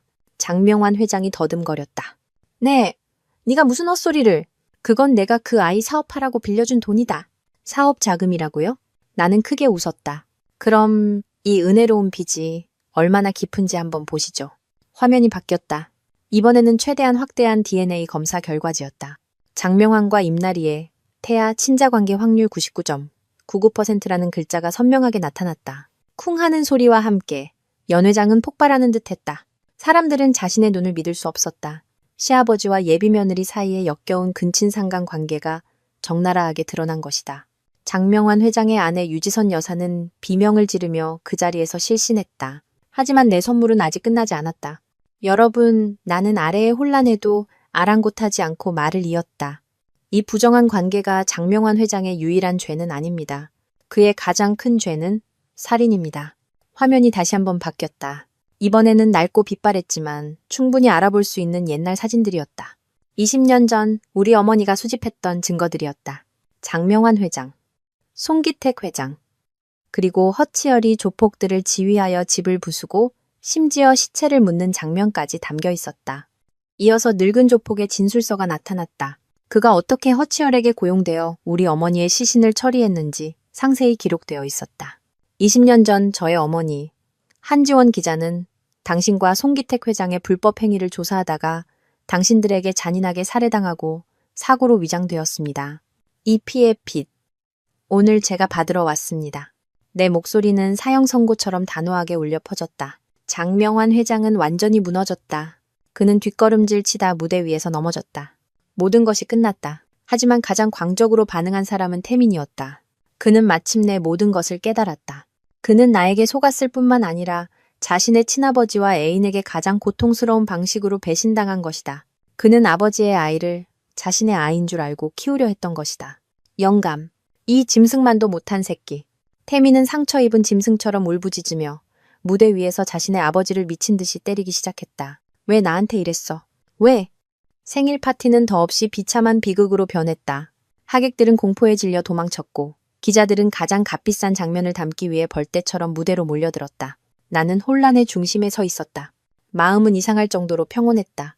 나는 몸을 돌려 지안의 팔짱을 끼고 자리를 떴다. 내가 더 이상 할 일은 없었다. 장씨 가문은 이 순간부터 이 세상에서 완전히 지워졌다. 내가 남긴 잿더미는 영원히 꺼지지 않고 타오를 것이다. 엄마, 보고 계세요? 제가 엄마의 복수를 했어요. Obi-Wan, Siwi-Wan, Si-Sam, kết thúc của bóng tối, khởi đầu của ánh sáng. 그 끔찍했던 생일 파티 이후 장씨 가문은 완전히 해체되었다. 장명환 회장은 그 직후 뇌졸중으로 쓰러져 반신불수가 되어 말도 제대로 못하는 신세로 병원에 입원했다. 유지선 여사는 깨어난 후 정신을 놓아버렸고 죄인인 신태민과 임나리는 흔적도 없이 사라졌다. 내가 제공한 증거를 바탕으로 경찰은 20년 전 살인사건에 대한 수사에 착수했다. 신태민, 임나리, 그리고 임나리의 삼촌 허치열에게는 전국의 수배령이 내려졌다. 나의 복수는 끝난 것처럼 보였지만 나는 이 세상이 그렇게 단순하지 않다는 것을 알고 있었다. 장명그룹과 송우건설이라는 거대 기업의 몰락은 합법적인 재계와 암흑세계 모두의 거대한 권력의 공백을 만들었다. 수많은 자들이 이 기름진 먹잇감을 노리고 있었다. 며칠 후 내가 펜트하우스에 있을 때 낯선 번호로 전화가 걸려왔다. 여보세요, 차수연 씨 맞습니까? 낯선 남자의 거친 목소리가 들려왔다. 네, 누구시죠? 내가 누군지는 알 필요 없고 소식 하나 전해주려고 전화했어. 신태민이랑 임나리, 지금 내 손에 있다. 걔들 목숨이 아까우면 혼자 차 몰고 부둣가의 7번 창고로 와. 잔꾀 부리지 마. 안 그러면 어떻게 될지 알겠지. 전화가 끊겼다. 심장이 덜컥 내려앉았다. 이것은 단순한 협박이 아니었다. 나는 즉시 강철에게 전화했다. 강철 씨, 방금 전화 온 번호 추적해줘요. 누군가 태민과 나리를 잡았어요. 1시간도 채 되지 않아 강철에게서 전화가 왔다. 그의 목소리는 심각했다. 아가씨, 이건 보통 조폭이 아닙니다. 배우는 양진팔입니다. 이 노인네는 유명한 재력가로 알려져 있지만 실체는 자금 세탁과 불법 사업을 전문으로 하는 거물입니다. 그가 바로 수년간 장 씨와 송 씨 집안의 검은 돈을 처리해준 숨겨진 파트너였습니다. 두 가문의 몰락으로 그의 막대한 수입원이 끊긴 겁니다. 그는 아가씨를 협상 테이블로 끌어내기 위해 신태민과 임나리를 미끼로 잡은 겁니다. 모든 것이 이해되었다. 나의 복수가 의도치 않게 다른 벌집을 건드린 것이다.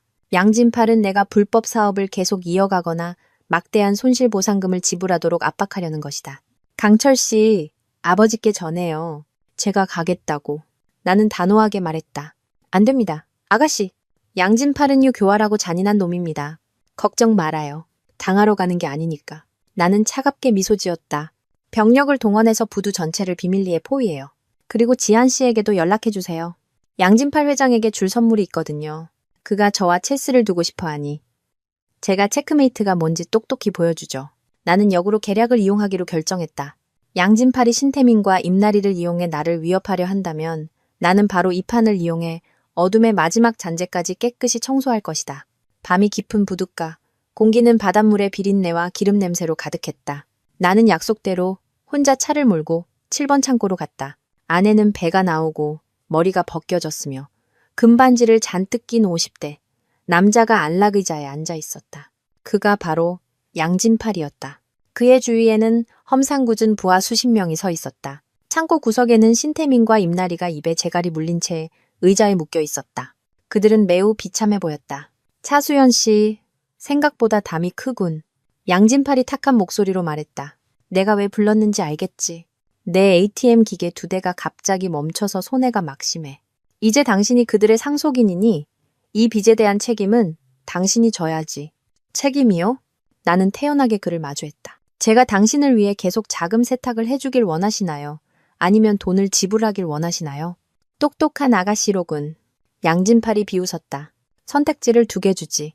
하나, 예전처럼 계속 협력한다. 둘, 현금 100억 원을 가져온다. 손실보상금으로 치지. 그렇지 않으면 그가 신태민과 임나리 쪽으로 눈짓했다. 나는 그를 보며 입꼬리를 살짝 올렸다. 저도 당신에게 선택지를 2개 드리죠. 하나, 사람들을 풀어주고 이 땅에서 떠난다. 둘, 감옥에서 평생 썩는다. 양진팔의 얼굴이 굳어졌다. 이 어린 년이 감히 날 협박해? 협박이 아닙니다.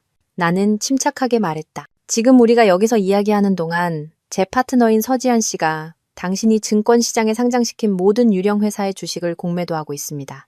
아마 지금쯤 당신의 서류상 자산은 수백억 원은 증발했을 겁니다. 양진팔은 얼어붙어 황급히 스마트폰을 꺼냈다.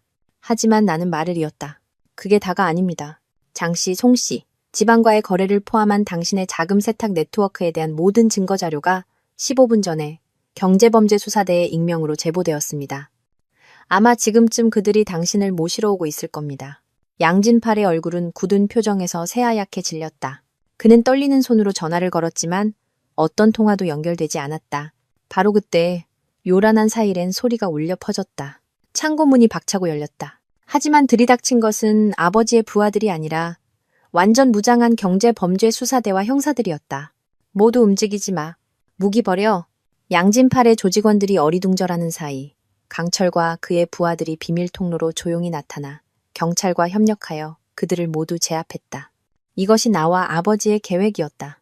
조폭의 방식 대신 우리는 법을 이용해 이 암흑 세력을 뿌리 뽑기로 결정한 것이다. 혼란 속에서 나는 신태민과 임나리에게 다가가 천천히 그들의 입에 물린 재갈을 풀어주었다. 수연아, 살려줘. 태민이 애원하며 힘겹게 말했다. 나는 눈앞에 비참한 2사람을 보았다. 마음속에는 더 이상 증오는 없고 연민만이 남았다. 게임은 끝났어. 나는 그렇게 말하고 한 경찰관을 향해 돌아섰다.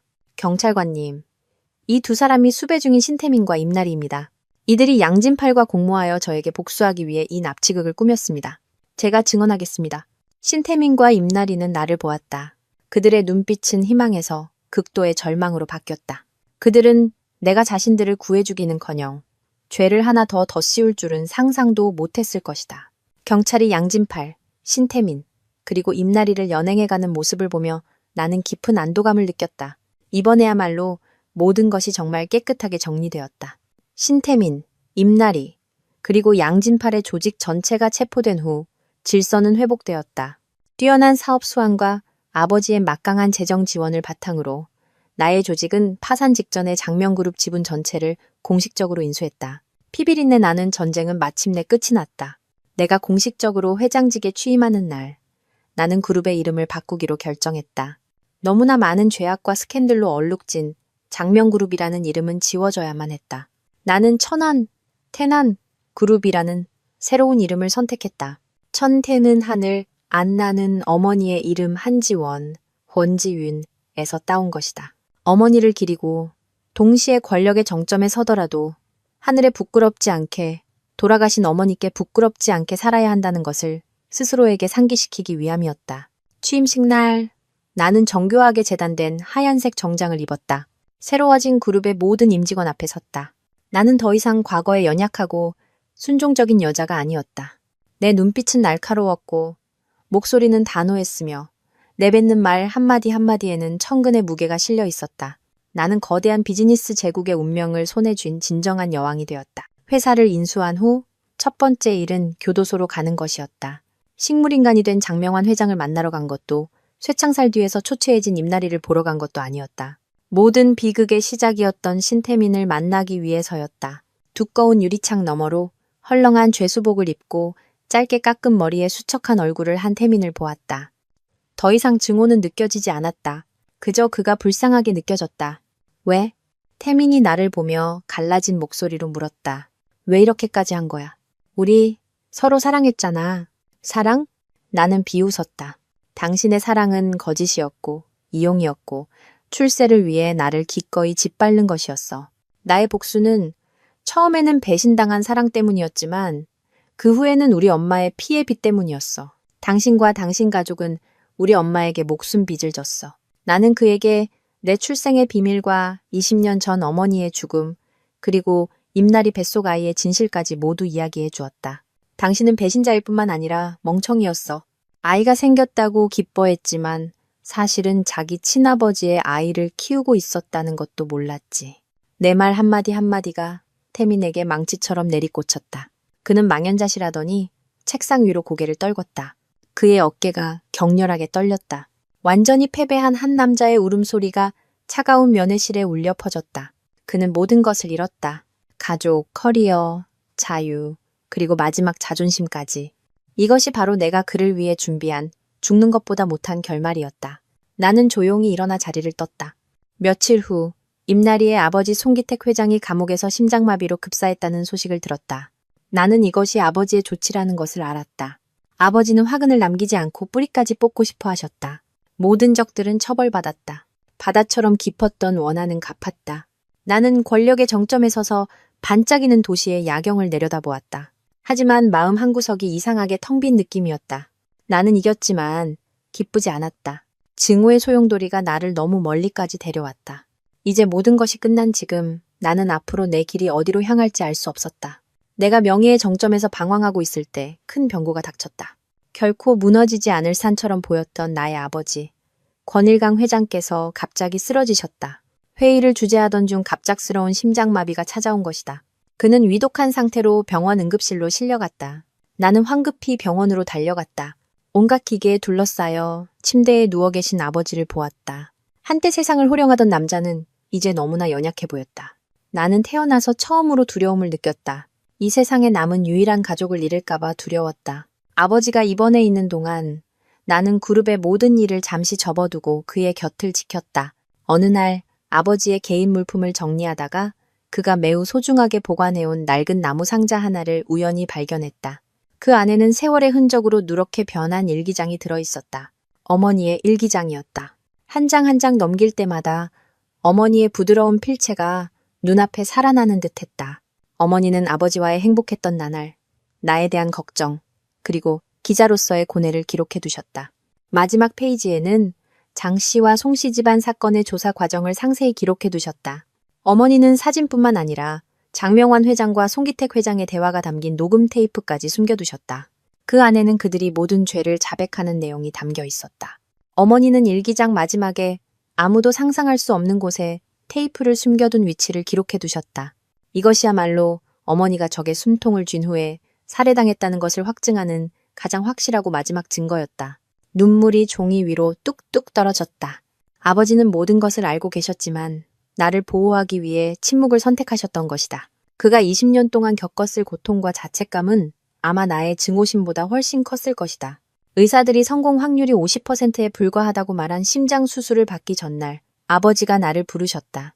그는 내 손을 잡고 사랑과 미안함이 가득한 눈으로 나를 바라보셨다. 수연아, 내 딸아. 그의 목소리는 힘이 없었다. 네가 이 험한 길을 걷게 해서 미안하다. 너는 평화롭고 행복한 삶을 살았어야 했는데. 그런 말씀 마세요, 아빠. 나는 목이 메었다. 제가 선택한 길이에요. 내 말 들어라. 그가 내 말을 끊었다. 내 인생은 이미 너무 많은 피를 묻혔다. 네가 내 전철을 밟게 하고 싶지 않아. 이 조직은 죄악의 유산이야. 내가 죽으면 네가 이걸 끝내주었으면 한다. 개혁하고 합법적이고 정직한 기업으로 만들어라. 이 힘과 돈을 내 엄마가 바랐던 것처럼 사회에 이로운 일을 하는데 사용하거라. 그가 길게 기침을 하자 호흡이 가빠졌다. 이게 내 유일한 유언이다. 약속해다오. 너는 암흑세계를 떠나겠다고. 빛의 길을 선택하겠다고? 약속해다오, 내 딸아. 나는 아버지의 손을 꼭 잡고 눈물을 글썽이며 고개를 끄덕였다. 약속할게요, 아빠. 약속할게요. 그러니까 힘내셔야 해요.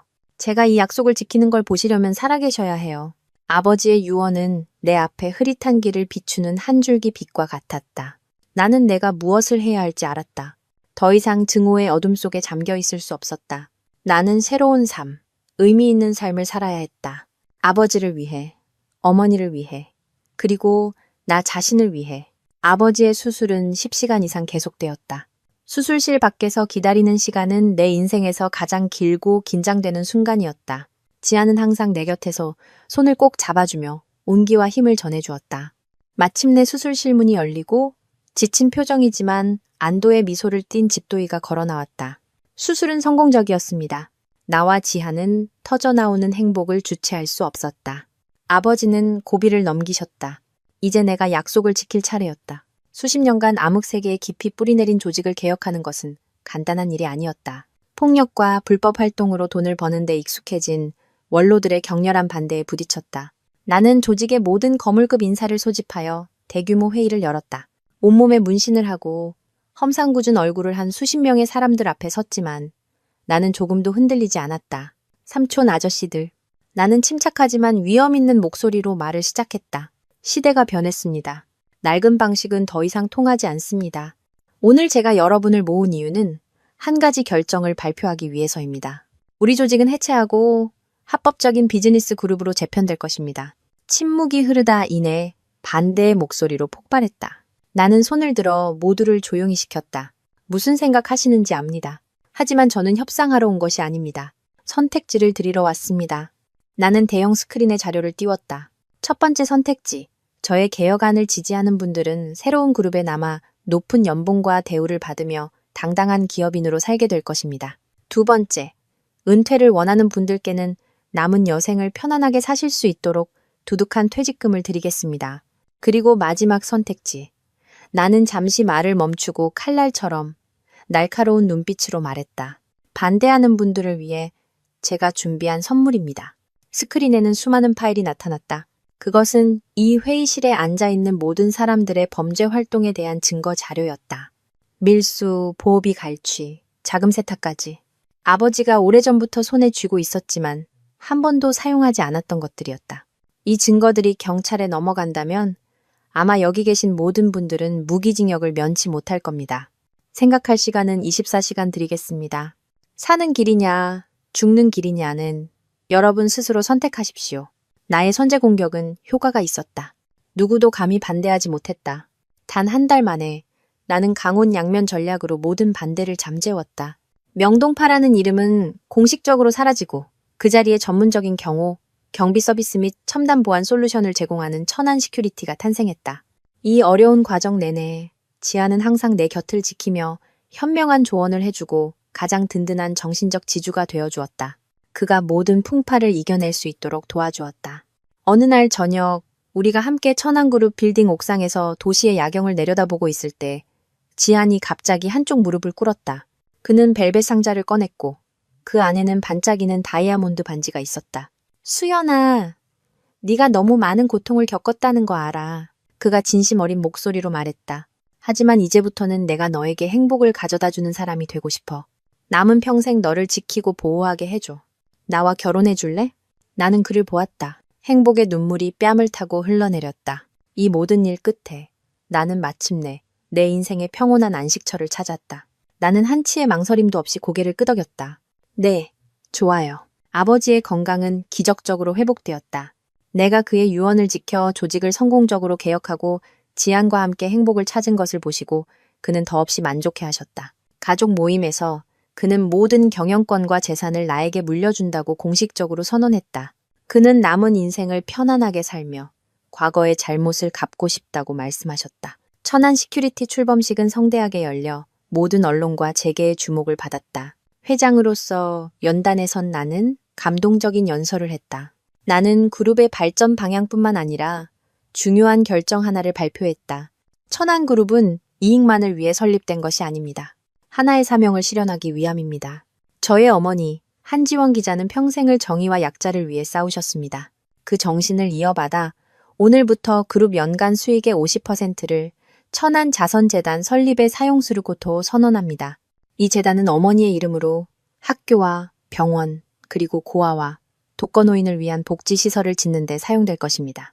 나의 선언은 큰 반향을 일으켰고 사회 전체의 지지와 환영을 받았다. 나와 천안그룹의 이미지는 그 어느 때보다 아름다워졌다.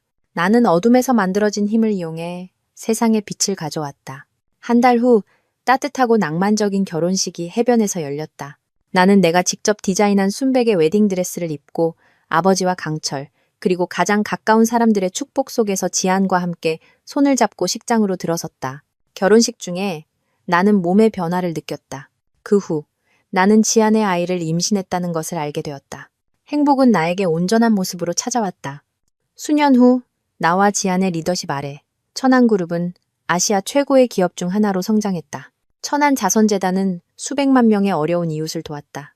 나는 더 이상 과거의 증오에 사로잡힌 여자가 아니었다. 나는 아내이자 어머니이며 성공한 여성 기업가였다.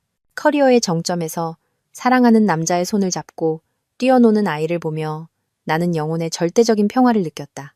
나는 복수를 했지만 더 중요한 것은 나 자신의 증오심을 이겨냈다는 것이다.